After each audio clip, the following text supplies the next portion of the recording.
Guys, Dr. Justin Marcagiani here. We're going to be talking about the top 3 autoimmune mistakes. These are the mistakes that I see that can exacerbate a patient's autoimmune condition. So we're going to dive into this topic.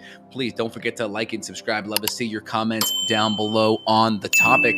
All right, so autoimmune conditions, very important. Most autoimmune conditions, especially thyroid, some gut ones, depending on how bad of shape you are in, whether it's like MS or Parkinson's, most autoimmune drugs like methotrexate or different biologics that block TNF alpha or different immunological stimulation or breakdown, they have a lot of side effects. And so for like thyroid, the one that I see the most in my patients in office, they don't really prescribe medications for most thyroid issue because the drugs tend to be worse than the condition. But the major tool that most medical doctors have in their back pocket for autoimmune condition, steroids, prednisone, immunosuppressant, biologics. So not a lot of great options because a lot of side effects, and you're not really getting to the root underlying issue.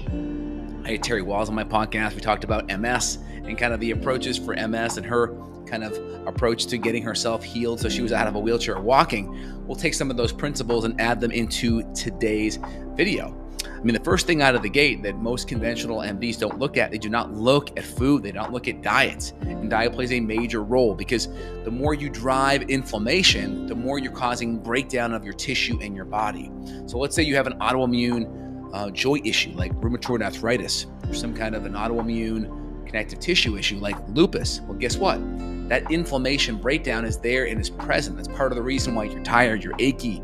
Yeah, it's really easy to feel sore because your muscles are so sensitive, your connective tissue, your organs. And so we have to have a good anti-inflammatory, nutrient-dense, low-toxin diet. So the food plays a major role, especially gluten, flours, grains. These are going to be so inflammatory and they're going to drive inflammation, and you're also not adding in the nutrients to run your metabolic pathways. So the first element is you're driving inflammation. Gluten is a major stimulator of gut permeability. Even if you can tolerate gluten, there's still studies with non-celiac gluten sensitive individuals where they still see increase in gut permeability. And so when you have more permeable gut, different foods or bacteria that you're eating, and the different LPS from that bacteria that's in your gut may slip into the bloodstream and then provoke an immune response. And so gluten has very different surface proteins on there that look very similar to the thyroid, for instance. And so you can provoke autoimmune responses with gluten. Gluten is connected over 100 different autoimmune conditions. So gluten can be a major driver, partly through the gut permeability mechanism. And the more permeable you make your gut, it increases your chance of your immune system tagging other surface proteins and causing more breakdown. So that's the big one would be gluten and the foods. Not just gluten and grains in general, but also the overall drive of inflammation and the nutrient density issue. Next would be overall gut health. Gut health plays a major role because if you're not digesting or breaking things down, or if you have lots of dysbiosis, you're going to have dysbiotic bacteria that primarily are gram-negative. So gram-negative bacteria notoriously have 2 cell walls. The outer cell wall is an endotoxin or lipopolysaccharide cell wall. That's actually very toxic and it can increase gut permeability. When that LPS or lipopolysaccharide gets into the bloodstream, right, it can go to the brain and create brain fog. It can also create other inflammatory issues in the body, other energy issues. And so when you have gut distress, that is going to cause or more digestive issues from dysbiosis, bad bacteria. These could be like from Citrobacter, Klebsiella, Pseudomonas, Morgadella. These are bad bugs. And when these bad bugs go up, it impacts digestion and absorption. It increases gut permeability, kind of like the gluten thing I mentioned a minute ago. So you have gut permeability. It's going to make it harder to have good enzymes and acids and bile salt levels. So we're not going to be able to break down those good proteins, those good fats, have good absorption of a lot of the nutrients. And again, some of these bugs can stimulate autoimmune conditions. So with gut health issues, we have this leaky gut mechanism that's always sitting in the background. We have different bugs, like I talked about, these dysbiotic gram-negative bacteria. But we could throw in there H. pylori. We could throw in there Blastocystis hominis. We could throw in there Cryptosporidium, Giardia, H. pylori, maybe Candida fungal overgrowth or SIBO or small intestinal bacterial overgrowth or just general dysbiosis. These can all be stressors in our stress bucket that could be increasing gut permeability, dumping off toxins, and stressing out our body and our livers too. We could throw Lyme or Lyme co-infections into that mix as well.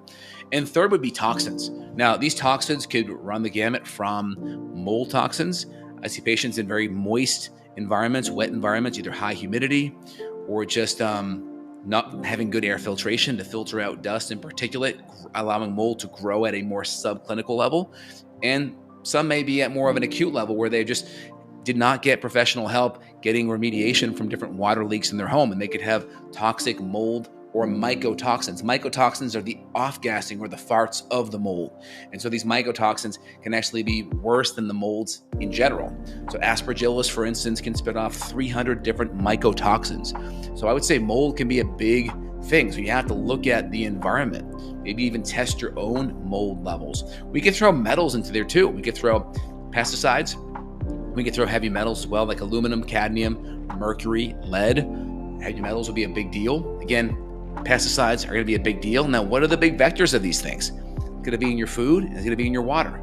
Eat organic, get a good reverse osmosis water filter to clean the junk out of your water. Again, mold, we're going to want to look at your environment, look at your home, and also potentially look at a urinary challenge test. Most people will run mold tests, but they will not do a urinary challenge. They won't do NAC or glutathione or a sauna session side by side to push and provoke that so we can actually see the mold. So we may want to look at mold. We want to look at heavy metal provocation tests as well to see where your metal levels are at. Got to provoke that. And we could even look at pesticide levels. Again, I just assume it because we live in a world where not everyone's eating organic. So if you have that history, we may want to just assume it, or we can actually do urine testing to look at that as well. That's definitely an option too. So you really want to look deeper. So if we kind of go back to the beginning, gluten's a big one. According to Alessio Fasano at Harvard, he's a gastroenterologist from Italy, gluten is one of the biggest provokers or stimulators of autoimmune or leaky gut permeability issues. Again, gut permeability, I think, is the biggest mechanism, and I would say everything else can drive it as well. Second will be gut health as well. So gut health from a digestion standpoint, from a microbial standpoint, I would say from an absorption standpoint.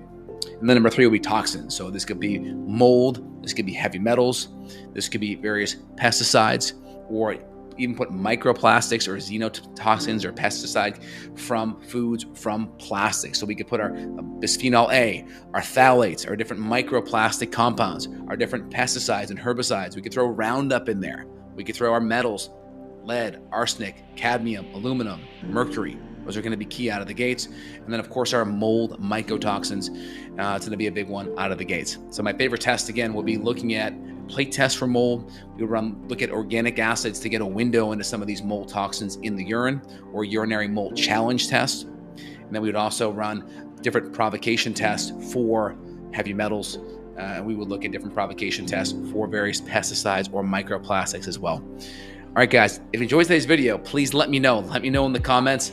Appreciate it. And again, you guys have an awesome day. If you want to dive in deeper and get your levels looked at, or look deeper at the big issues that could be provoking your autoimmunity, click down below. There'll be a link where you can schedule and reach out to my team and staff.